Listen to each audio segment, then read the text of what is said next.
In the royal carriage, returning from Trooping the Color on June 13, 2026, two women were waving to the crowd. One was 44 years old, one was 11, and on their wrists, in full view of the cameras and the cheering crowds lining the streets of London, they were wearing the same bracelet, not similar. The same design, the same 3 strands of pearls, the same quiet, deliberate choice made by a mother and a daughter, one wearing the original that had belonged to Princess Diana, one wearing a version placed carefully on a child's wrist for the first time.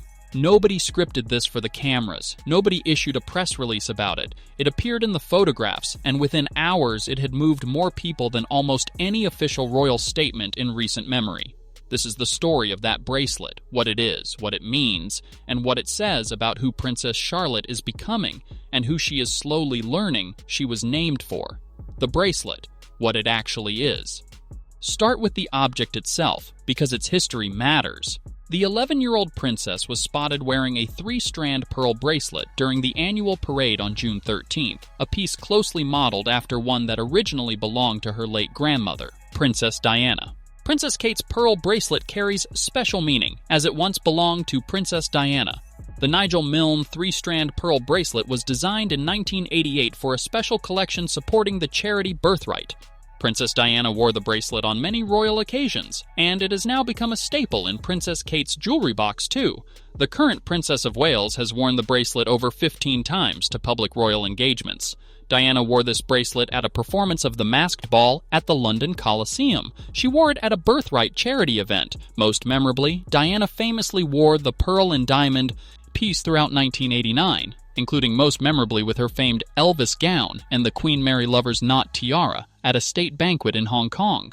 After Diana's death in 1997, Prince William inherited the bracelet and later gifted it to Kate. So the chain of custody runs from Nigel Milne's workshop in 1988 to Diana's wrist throughout the late 1980s, to William's safekeeping after 1997, to Catherine's jewelry box, and now, in a version made for smaller hands, to Charlotte's wrist on a June morning in 2026. That is not a casual fashion choice. That is a deliberate act of remembrance, passed from grandmother to daughter-in-law to granddaughter, across 29 years and one generation that never got to meet the woman at the beginning of the chain. What made this moment different? Seated in the royal carriage alongside her mother, Charlotte gave onlookers a glimpse of the bracelet as she waved to the crowds on the journey back to Buckingham Palace. Across from her, the Princess of Wales wore the original, Diana's own Nigel Milne-designed piece, making the shared accessory a quiet but deliberate act of remembrance between mother and daughter.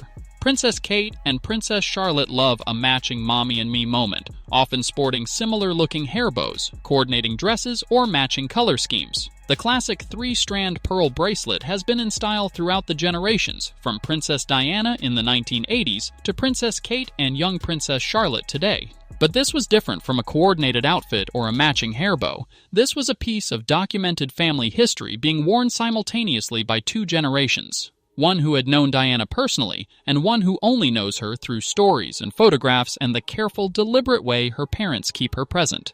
Princess Charlotte's delicate pearl bracelet is a new style for the young Pial, Princess, and features an interesting clasp. Princess Charlotte often sports beaded or braided friendship bracelets, but this is a noticeably grown-up shift for her.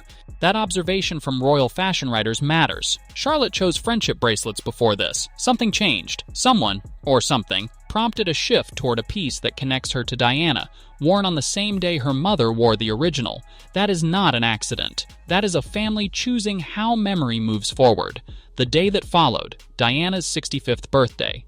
2 weeks after Trooping the Color on July 1st, 2026, Princess Diana would have turned 65 years old. She did not make it to 65. She made it to 36. And on what would have been her 65th birthday, the 2 sons who walked behind her coffin as boys, one now a future king, one a man living across an ocean in complicated exile, marked the day in ways that reflect exactly where each of them is. William's tribute was characteristic. The day before, he was in Aberdeen at a Langstane Housing Association, one of the 6 flagship locations of Homewards, the homelessness initiative he founded through the Royal Foundation. Meeting residents, preparing welcome packages, doing the work Diana introduced him to as a child, when she insisted her sons see homelessness up close, rather than read about it from a distance.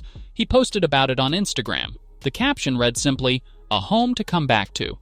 The piece worn by Kate carries significant weight within royal circles. Within royal circles, accessories at ceremonial occasions are widely read as deliberate choices, visible signals of continuity and remembrance. For Charlotte, wearing a version of Diana's piece alongside her mother wearing the original was a visible generational thread, grandmother to mother to daughter, passed down not just in jewels, but in meaning. That thread, grandmother to mother to daughter, was visible on June 13th. And it was visible again in a different form when William chose to mark Diana's Earth Day through the work she taught him rather than through ceremony. Who Charlotte is becoming.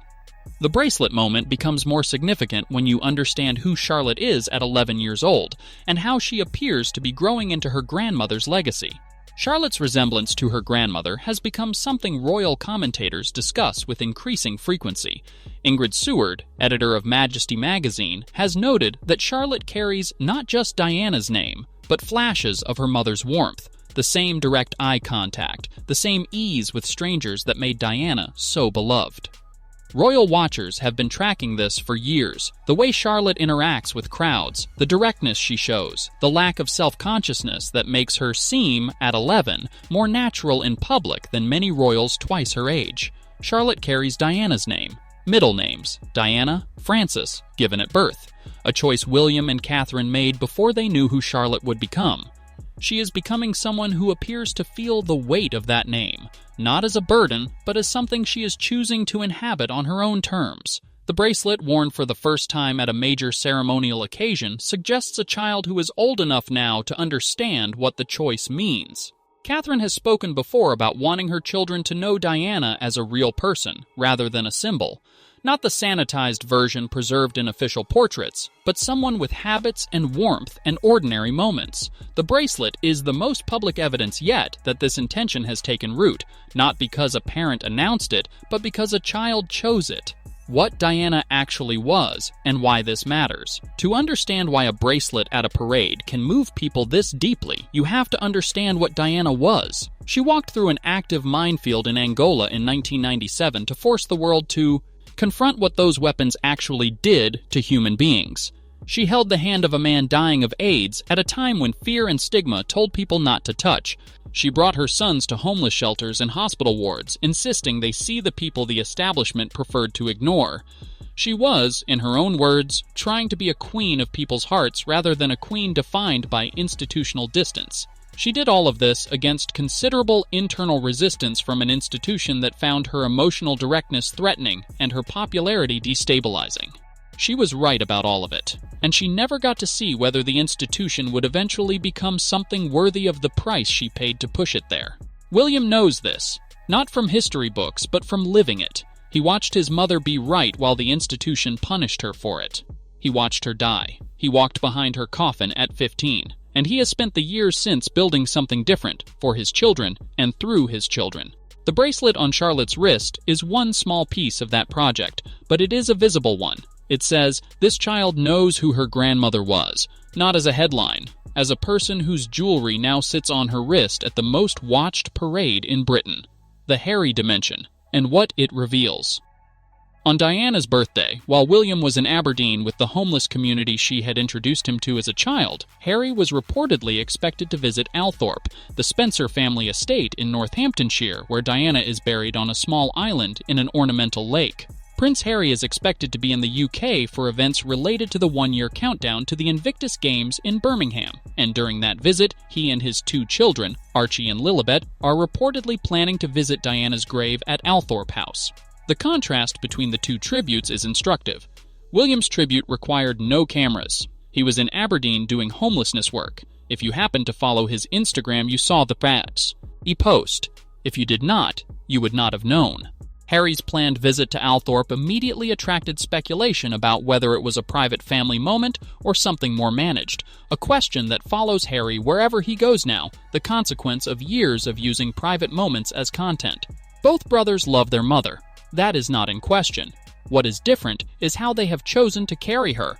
William carries her through the work. Charlotte carries her through the bracelet. These are quiet choices, made without announcement, visible only if you are looking. Harry carries her differently, more publicly, more explicitly, in a way that has generated both genuine sympathy and genuine questions about where the private ends and the performance begins. Neither approach is entirely wrong. Both approaches are entirely human, but the contrast between them says something real about where this family is and how Diana's legacy is being distributed across the generation that inherited it. What the pearl bracelet actually means going forward. For nearly 3 decades, Diana's memory has largely been managed from above. Official statements, approved photographs, carefully choreographed anniversary tributes. Diana herself resisted exactly that kind of institutional management throughout her life. What happened at Trooping the Color on June 13, 2026 was something different. A mother wore a bracelet that had belonged to her mother-in-law. A daughter wore a matching version beside her. No press release preceded it. No palace announcement explained it. The classic 3-strand pearl bracelet has been in style throughout the generations, from Princess Diana in the 1980s to Princess Kate and young Princess Charlotte today. That sentence from a fashion publication captures something real. This is no longer just history. It is fashion. It is inheritance. It is an even-year-old making a choice that connects her to someone she never met, in front of millions of people, without anyone telling her she had to. Diana never got to see who Charlotte would become. She never got to watch a granddaughter develop her own version of the directness and warmth that defined her. She never got to sit across from a child who carries her name and asks questions about her. That is the grief underneath the bracelet, the grandmother who will not be there for the conversations that are coming. But the bracelet is also evidence of something else, that the connection is being made anyway, not by institutions and official tributes, but by a mother placing a pearl bracelet on her daughter's wrist and letting her wear it on the most watched day of the royal calendar. The story of Diana is passing now into hands that were not born when she died, and from the look of things in June and July of 2026, it is in careful hands. That is the full story, from the bracelet's history in Diana's jewelry box to its appearance on Charlotte's wrist in 2026, to what it tells us about how this family is choosing to carry someone they loved and lost. Here is what I want to know from you. Which moment moved you most in this story? Charlotte's bracelet, William's Aberdeen tribute, or something else entirely? And what do you think Diana would make of the granddaughter who is growing up in her name?